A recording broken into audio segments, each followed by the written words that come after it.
LIK love insurance company cinema 4వ రోజు collections గురించి మాట్లాడుకుంటే ఇది నిజంగా సినిమా అసలు స్టామినా బయటపడే రోజు. ఎందుకంటే వీకెండ్ ముగిశాక వచ్చే సోమవారం కలెక్షన్స్ ఎంత ఉంటాయో బట్టి సినిమా లాంగ్ రన్ ఎలా ఉండబోతోందో అర్థమవుతుంది. ముందు ట్రెండ్ ఒకసారి గుర్తు చేసుకుంటే day 1 7.05 CR, day 2 7.95 CR, day 3 7.50 CR. అంటే మొదటి 3 రోజులు చాలా స్ట్రాంగ్ గా నిలబడింది సినిమా. వీకెండ్ మొత్తం దాదాపు 22-23 కోట్ల నెట్ తీసుకుని మంచి హైప్ క్రియేట్ చేసింది. కానీ 4వ రోజు వచ్చేసరికి సీన్ పూర్తిగా మారిపోయింది. ట్రేడ్ లెక్కల ప్రకారం 4వ రోజు ఈ సినిమా ఇండియాలో 3 కోట్ల నెట్ మాత్రమే కలెక్ట్ చేసింది. అంటే 3వ రోజుతో పోలిస్తే దాదాపు 60% డ్రాప్ వచ్చింది. ఇది చాలా భారీ డ్రాప్ అని చెప్పాలి.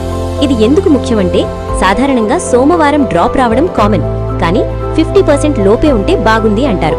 ఇక్కడ 60% డ్రాప్ అంటే కాస్త నెగటివ్ సిగ్నల్.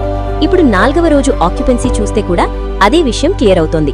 మొత్తం యావరేజ్ ఆక్యుపెన్సీ సుమారు 20% రేంజ్లోకి పడిపోయింది.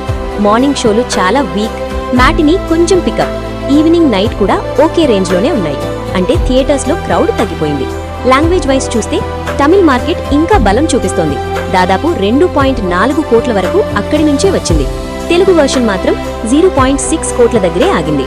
అంటే క్లియర్గా ఇది Tamil strong, Telugu week trend కొనసాగుతోంది. షోలు కూడా గమనిస్తే 3700కి పైగా షోలతో రన్ అవుతున్న ఆక్యుపెన్సీ మాత్రం తగ్గింది.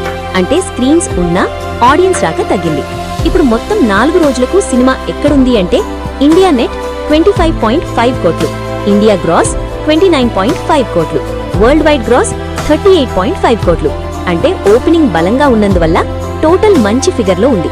కానీ 4వ రోజు డ్రాప్ వల్ల లాంగ్ రన్ మీద కాస్త డౌట్ వచ్చింది. ఇప్పుడు అసలు ప్రశ్న, ఈ డ్రాప్ ఎందుకు వచ్చింది? మొదటిది మిక్స్డ్ టాక్. సినిమా కొత్త కాన్సెప్ట్ ఉన్నా అందరికీ కనెక్ట్ కాలేదు. వీకెండ్లో ట్రై చేసిన వాళ్లే వచ్చారు. సోమవారం నుంచి రిపీట్ ఆడియన్స్ లేకపోవడం వల్ల కలెక్షన్స్ పడిపోయాయి. రెండవది genre. Science fiction plus love story అన్నది మాస్ ఆడియన్స్ కు పూర్తిగా వర్కౌట్ కాలేదు. వీకెండ్లో యూత్ చూశారు, కానీ వర్కింగ్ డేలో ఆ పుల్ తగ్గిపోయింది. మూడవది పైరసీ ఇంపాక్ట్. సినిమా విడుదలైన కొద్ది రోజుల్లోనే ఆన్లైన్లో లీక్ కావడం కూడా కలెక్షన్స్ మీద ప్రభావం చూపించింది. ఇప్పుడు ట్రెండ్ను సింపుల్గా బ్రేక్ చేస్తే ఇలా ఉంది: డే 1-3 స్ట్రాంగ్ వీకెండ్, డే 4 భారీ డ్రాప్. ఇదేం చెబుతోంది అంటే సినిమా ఓపెనింగ్ బలంగా ఉన్నా హోల్డ్ మాత్రం వీక్ అవుతోంది. ఇక ముందేమవుతుందంటే డే 5, డే 6లో కలెక్షన్స్ ఇంకా తగ్గే అవకాశం ఉంది. తర్వాతి వీకెండ్లో మళ్లీ కొంచెం పికప్ రావచ్చు.